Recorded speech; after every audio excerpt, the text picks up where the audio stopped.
I'm your host, John Scott, joined by the man himself, the title of the show, Powered for SP3, in the house today, all the way from New York. How you doing, my friend? I am doing well on this great Wednesday, back here again with Mr. John Scott, the man with one of the best beards in wrestling media, and we're here to talk about a crazy week in professional wrestling. I've been saying it on a few places I contribute to. The busiest 2 weeks of wrestling news of the year in quite some time. And we've got a lot coming up on this show, mainly the word release. Gets used quite a lot. It's kind of like the new Daniel Bryan. Yes, on this show we say release. Exactly. Release. That's the new one. Very much the talking point of last week, all over the show, really, and quite a lot of backlash for WWE. It seemed on this one, not just from fans, but even ex-wrestlers like Mick Foley. I saw his tweet as well, and Mick. You got to love Mick because he does not hold back. He is not a quote-unquote company guy. He's going to say what he thinks, and I kind of respect Mick Foley for that. Like, you got to appreciate that. Ronda Rousey is right. Fans have all been two-faced about Bray. They hated the over-the-top act, and now he's gone. It was so great. So let me address the Ronda Rousey. Was Ronda working though? Ronda's definitely working. This is the best thing for Bray Wyatt because he has plenty of opportunities out there. Yeah, I mean, and there are, because he's somebody that could do that. Now, I don't know how much WWE owns of that character. I'm guessing a lot. I did see Mickie James. I think it was Mickie James where she put something out that somebody else could play the Fiend going forward. Now, I'll tell you what, I wouldn't put it past them. We have seen Alexa Bliss. That's what it is. So, I mean, that definitely. I mean, look, we were talking about a promotion that had a fake Scott Hall and Kevin Nash. So you ain't going to put it past them, are you? Really? Sin Cara, another great example. But yeah, they could do that. They'd be very foolish to do that, but they could do that. But my other thing as well, and not to start something else here, but our good friend Brett Thomas, he's always going on about his YouTube sensations. Bray Wyatt could actually pull that off. Bray Wyatt could do those funhouse shows on YouTube and get huge ratings and just start his own thing for a while. He really could. He's one of the exceptions, I would say, that could actually pull it off quite well. And speaking of the man himself, I just want to say, before we even get to his comment, shout out to Brett Thomas.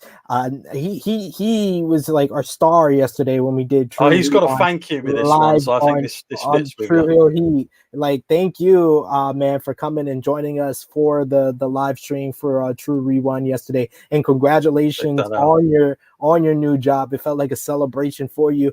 And the fact Brett Thomas only had one comment about the P brothers. I'm not gonna even say the name.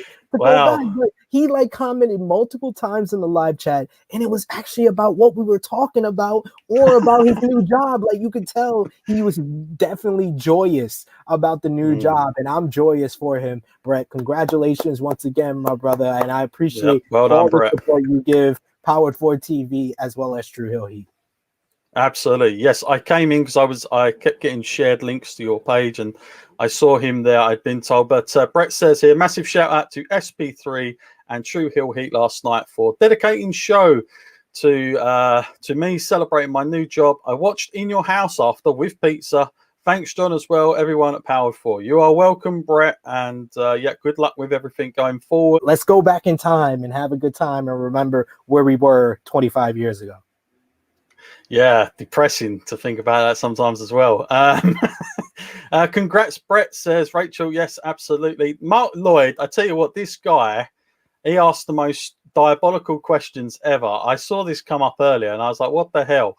My question after watching both Simon Miller and Alex McCarthy interviews, who would you say is the most talented? Don't sit on the fence, please. Dude, what are you talking about? They're both freaking talented. Do you not see their numbers and where they are and where they work at? Come on, man. There is no, you cannot pick between those two. They are definitely more talented than I am. That's for sure. But listen, both both of them are amazing personalities, and I enjoy both of them for completely different reasons. So that is a ridiculous, cheeky question, as Rachel has alluded to here. Yes, it definitely is a cheeky question. He does that all the time. He was the guy that I think went on to Wrestling Daily and said something. I think I was like, who's the best co-host, John or Alex? So yeah, nice try, Mark. Nice try. You're not getting that one from me. And Rambo, of course. Do you feel wrestling is not protected enough anymore? And when and why do you think it changed? Jeez, we'll be here all day, Rambo. But listen, I'm gonna sum this up as brief as I can, because I know Rambo is so stuck into the old ways and old habits and protected and all the rest of it. It's not just wrestling, Rambo.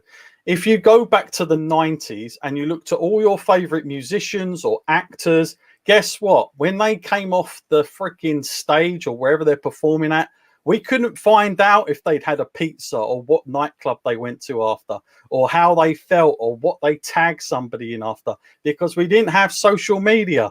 So it's a very different time you're talking about. And so it's not just wrestling that's changed, it's everything. How we consume celebrity lifestyles. Pretty much we know everything because of social media, and we know where everyone's at. We know what Miley Cyrus has had to eat in the breakfast, the afternoon, where she's going, who she's seeing.